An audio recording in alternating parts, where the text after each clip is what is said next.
नमस्ते, म सेफ सन्तोष शाह। आज म एकदमै इन्ट्रेस्टिङ खिरको रेसिपी लिएर आएको छु।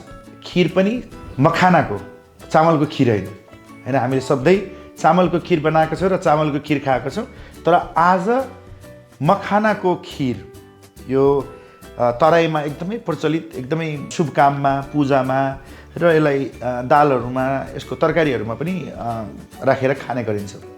तर आज यसको खिर बनाउनेवाला छौँ।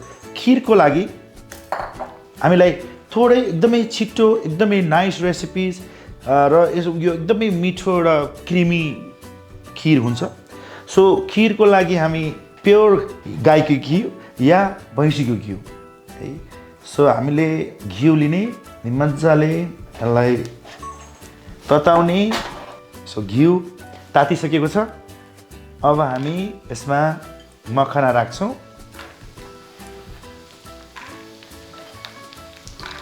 मखाना इजिली एभाइलेबल हुन्छ किराना स्टोरमा, किराना पसलमा एकदमै इजिली पाउँछ। यसको प्रयोग बङ्गाली खानामा, बङ्गलादेशतिर पनि हुन्छ, इन्डियामा पन्जाबी खानामा पनि हुन्छ। यसको धेरै धेरै प्रान्तमा यसको युजेज हुन्छ। हाम्रो नेपालमा तराई भागमा जहाँ पोखरीको धेरै प्रचलित छ, जस्तो जनकपुर जस्तो ठाउँमा यसको प्रचलित छ धेरै। यो पानीको मुनि हुन्छ। सो यो कमलको फुलको बिउ हो। यो होल हुँदाखेरि ब्ल्याक कलरको हुन्छ। त्यसलाई पपकर्न जस्तै फुडाउँछ। त्यो एकदमै अप्ठ्यारो छ, यो टेक्निकल छ फुडाउनलाई। त्यही भएर यो पपकर्न जस्तै भएको मखाना नै किनेर खिर बनाउनलाई म सजेस्ट गर्छु। मजाको बास्ना आइरहेछ यसबाट। सो केयरफुल हुनुलाई, एकदम स्लो हिटमा यसलाई बर्न नहुने गरी पकाउँ। नाइस गोल्डन कलर भइसकेको छ। यसलाई स्ट्रेनरले पनि छान्न सक्नुहुन्छ। बी केयरफुल, एकदमै हट हुन्छ। यसमा राख्ने बित्तिकै नखानु होला, तर मुख पोल्ने सम्भावना हुन्छ यो घिउको तातोले। जबसम्म मखाना चिसो हुन्छ तबसम्म हामी दुधलाई रिड्युस गरौँ।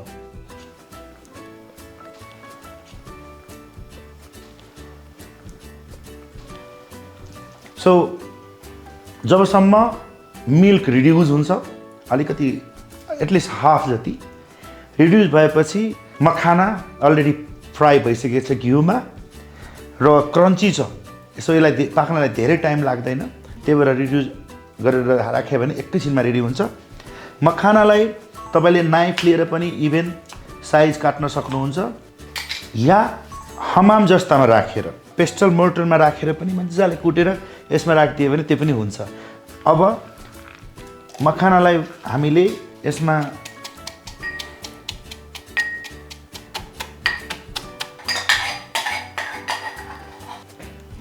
मखानालाई क्रस गरेर दुधमा राख्यौँ। अब पाक्दै जाँदा आफै ठिक हुन्छ। सो जबसम्म पाकिरहेछ हामीले गार्निसको लागि आलमन्ड, क्यासु नट्स, रेजिन्स, नटमेग, मजाको हेर्नु खिर यस्तो राम्रो ठिक भइसकेछ। सो यसलाई अफ गरौँ। यो रेडी भइसकेछ।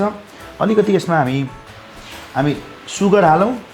तपाईँलाई कस्तो गुलियो मनपर्छ, कम मनपर्छ, बढी मनपर्छ, त्यसको हिसाबले। मलाई धेरै गुलियो मन पर्दैन, सो त्यही हिसाबले मैले अलिकति कम हालेको छु। बिर्सिनै नहुने अलैँचीको धुलो। सो अलैँचीको धुलो र नटमेग मलाई एकदमै मनपर्छ खिरमा। सो थोरै, यसको बास्ना अति नै मिठो हुन्छ।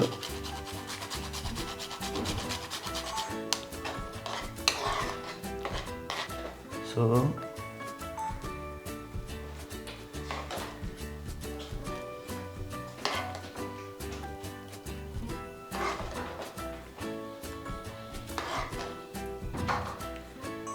यो अलिकति चिसो भएपछि एकदमै ठिक हुन्छ, गाढा हुन्छ। सो तपाईँले निकाल्दाखेरि ठ्याक्कै यही टेक्सचरमा निकाल्दा हुन्छ है। र गार्निसमा तपाईँलाई मनपर्ने नट्स मजाले हाल्न सकिन्छ। मखानाको खिर रेडी भयो। लेट्स गिभ अ टेस्ट है।